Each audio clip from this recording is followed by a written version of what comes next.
الحمد لله رب العالمين، والصلاة والسلام على سيدنا وحبيبنا محمد وعلى آله وأصحابه أجمعين. إمان دارانو خواناساني زور بريس لو تاركاني رابردودا لخزمت قرآني بربركة بخشش دابوين لسورة فاطر آياتي نوز دبو بستودو جيشتينا وما يستوي الأحياء ولا الأموات. پروردگار دەفەرمێ زیندوەکان و مردووەکان وەکو یەکنین. مانایەکی تریشی چونکە لا دووبارە بۆتەوە فەرمووی وما يستوي الأحياء نەیفەرموو والأموات ولا الأموات. دوو سرنج لەسەر ئەمایەتە هەیە. لێرەدا وما يستوي جارێککە دووبارە بۆەوە لەبەر ئەوەی کە قورئان تەرکیز دەکاتە سەر ئەوەی ئەمە خاڵی بنەڕەتیە، ژیان و مردن. پەروەردگار دەفەرمێ هەرگیز زیندوەکان و مردووەکان وەکو یەکنین، و پێشمان دەفەرمێ هەرگیز زیندوەکان وەکو یەکنین مردووەکانیش وەکو یەکنین. ئەم قورئانە با دایمە لە خزمەتی دابین، بەڵام چۆن خوێندنێک، چۆن خوێندنەوەیەک، چۆن گوێ لێگرتنێک. مامۆستا عابدین ڕەشید لە کەلیمات من دەفاتری خەواتری لە لاپەڕی 35دا زۆر جوان دەفەرمێ لو ختمت القرآن يا قارئ القرآن ألف ختمة وختمة.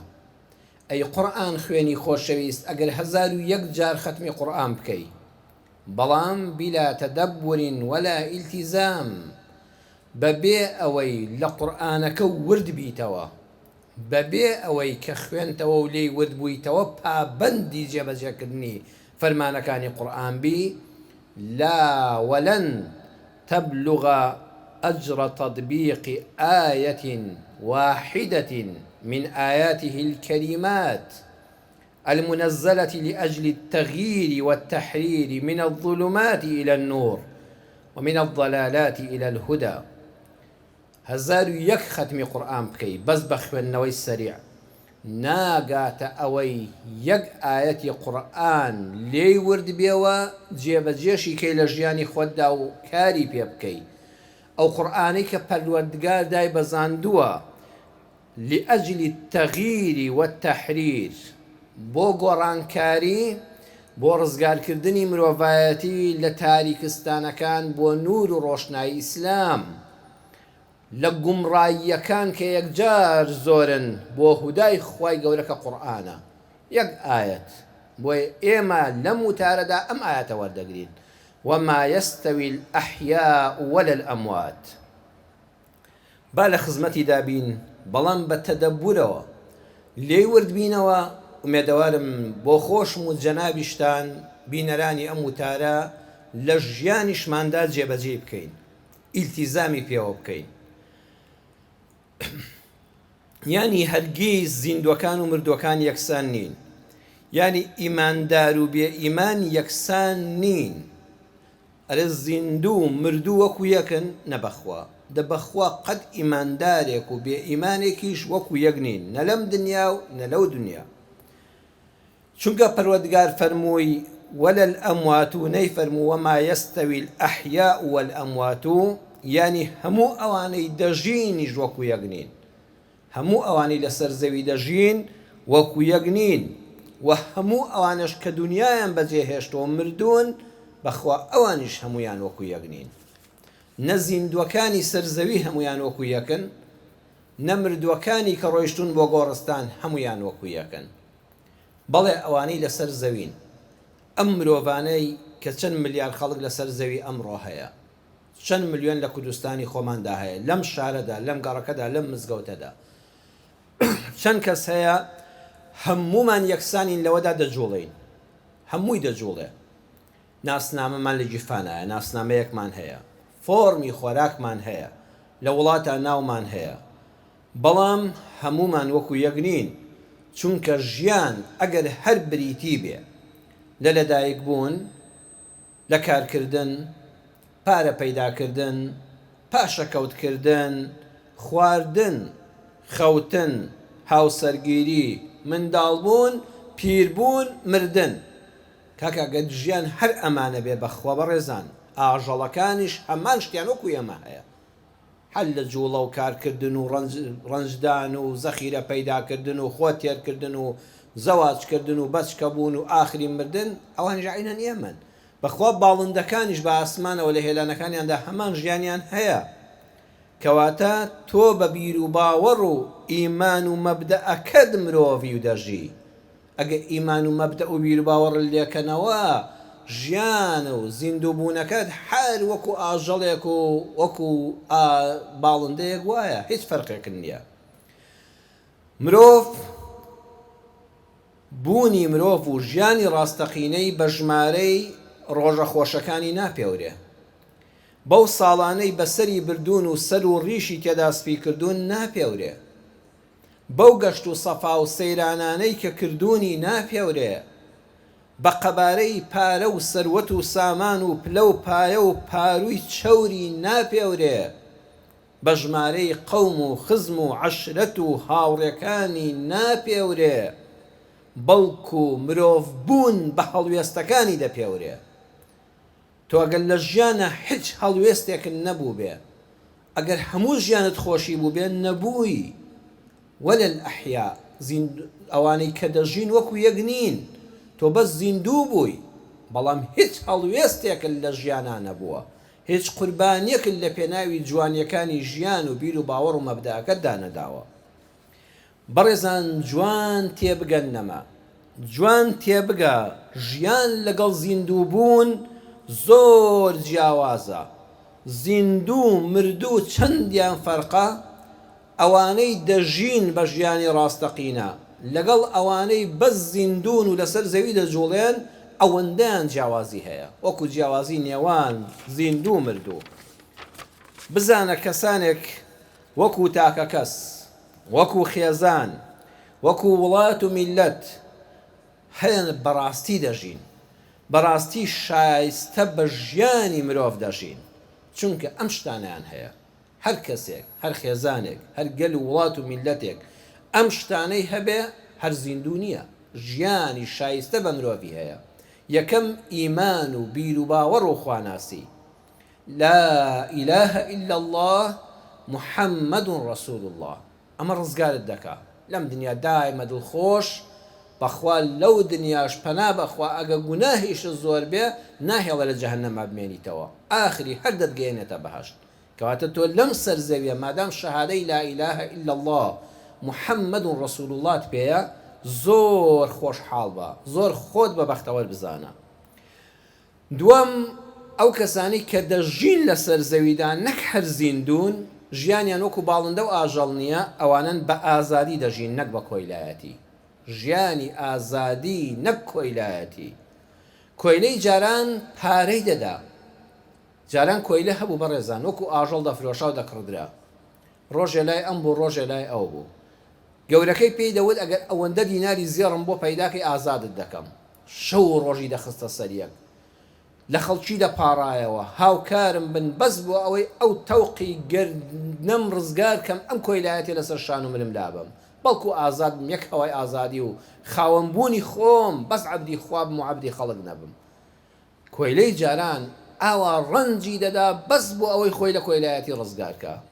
بەڵام داخی داخانم ئەمڕۆ خەڵک بە بەلاش خۆی بە کوژ دەدا، بە بەلاش خۆی دەکا بە کۆیلەی کەسانێک کە نە ئێستا دەیناسن و نە کە مرد لە پێناویاندا دەیناسن و نە کە موحتاجیان بۆ دەیناسن.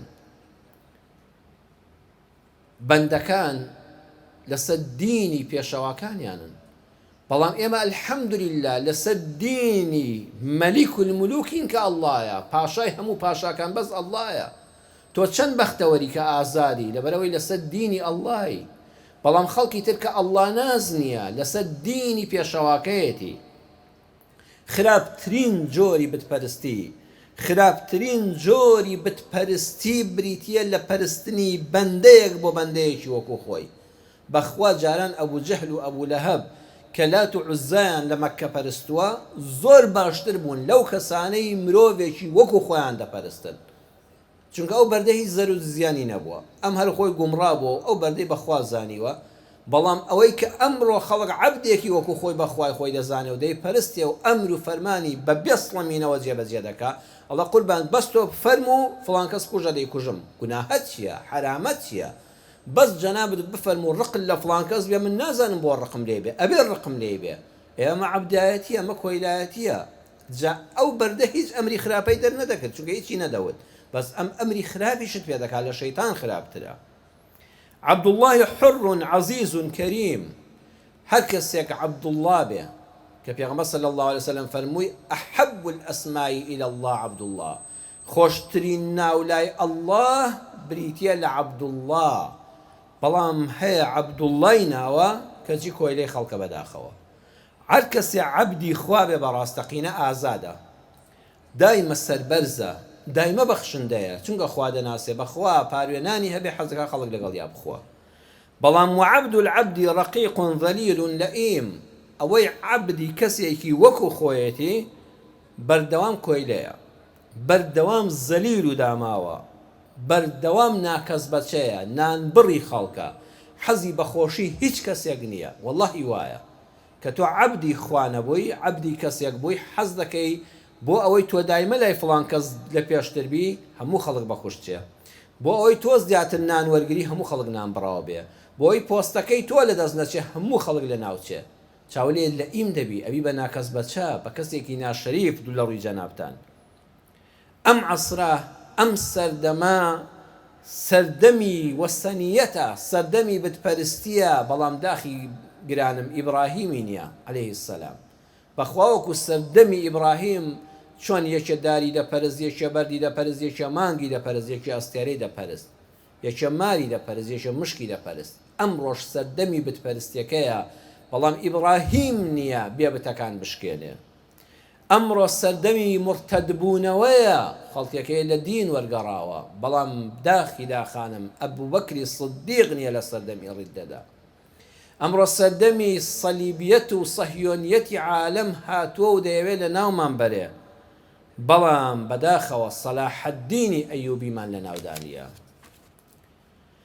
لە ڕابردوودا دەیانوت لكل فرعون موسى بۆ هەموو فرعونێک موسایەک هەیە بەڵام ئەمڕۆ وای لێ هاتووەڵێن لكل موسى فرعون بەخوا موسایەکی ئیسلاح خواز و دەم بەخێر و دەست بەخێر کە بە خەڵکی دەڵێن مەبە بە کۆیلە هەزار فرعونی لێ ڕاست دەبێتەوە ئەڵێن نابێ دەنگ بە خەڵک وشیار مەکەوە خەڵک بۆ کۆیلەیە ئەوەنی بارەزوی خۆی دەمپەرستێ بۆ هەموو موسایەک لەم سەر زەویەدا فرعونێک سەدان فرعون ڕاست دەبێتەوە بەخوا ساحیرەکانی فرعون زۆر لە ساحیرەکانی ئێستا باشتر بوون ساحیرەکانی فرعون کە سوێندیان خواردیان و بعزەتی فرعون بەشکۆی فرعون سوێن دەخۆین ئەوەندەیان ئیمان بە فرعون بوو کە حەقیقەت و ڕاستیان بۆ دەرکەوت کەوتیان ئامەنا بڕەبی موسا و هاڕون ڕوحی خۆیان فیدا کرد حەتی فرعون هەڕەشەی لێکردن وتیان لا ضەیڕە چیل لە دەست دێبی کە هەرچی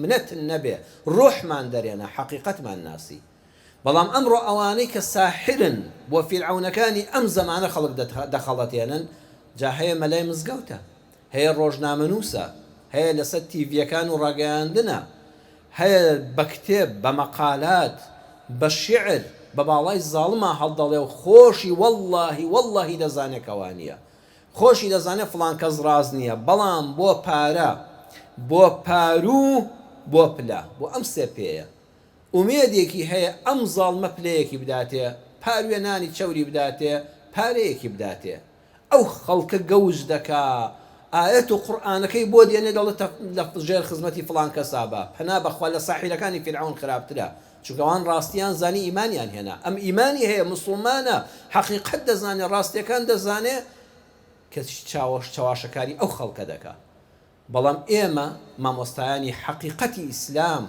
علەمایانی ئیسلامی ڕاستەقینە ئەوانەی بە حەقەت میراتگری پێغەمبەرن صلی الله عليه وسلم واللهی وازیان لە زۆر خۆشی دنیا هێنا بەس لەبەر ئیمانەکەیان سەلامەت بێ مێژووی مێزەری سپی مەلای ئێمە مەلای کوردەواری ئێمە پڕیەتی لە جوانی با کەسێکتان بۆ باسکەم لەم وتارەدا کە چاوی لێ بکەین کە نمونەی پێبێنینەوە کە بەڕاستی دنیای حرامی نەویست بە کەمێکی حەڵاڵ ڕازی بوو بەس بەوەی عیزەتی دینەکەی نەفەوتێ، بەس بەوەی بەهۆی ئەوەوە ئیسلام ناشرین نەبێ، بەس بەڵێ و قوربان بۆ ئاغا و دەسەڵاتداری زاڵم نەکا.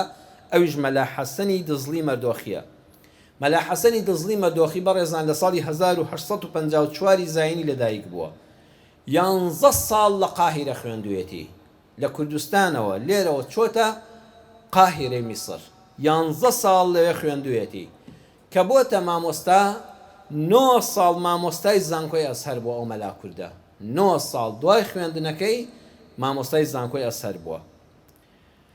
دواتر هاتۆتەوە بۆ کوردستان وەکو وەفاداریەک بۆ ئەم دایکی نیشتیمانە بێ لێرە خزمەت بکە، خزمەتی خاک و خەڵکی کوردی خۆی بکە و دینەکان پێڕابگەێنێ. ئەو عیلم و زانیاری لە میسر لە ئەزهەر هەم بە خوێندن هەم بە مامۆستایەتی بەسەری بردو بێ لێرە کوردەکەی خۆمان خزمەت بکە. دێتەوە بۆ هانەی قوڵ، بۆ دەیەکی چەند ماڵی لەوێدا دەنیشێ، حجرەی فەقێ دەکاتەوە، خوتبەی جومعە دەدا، خەڵکی هۆشیار دەکاتەوە، ڕێگەی دین و ئیمانیان نیشان دەدا.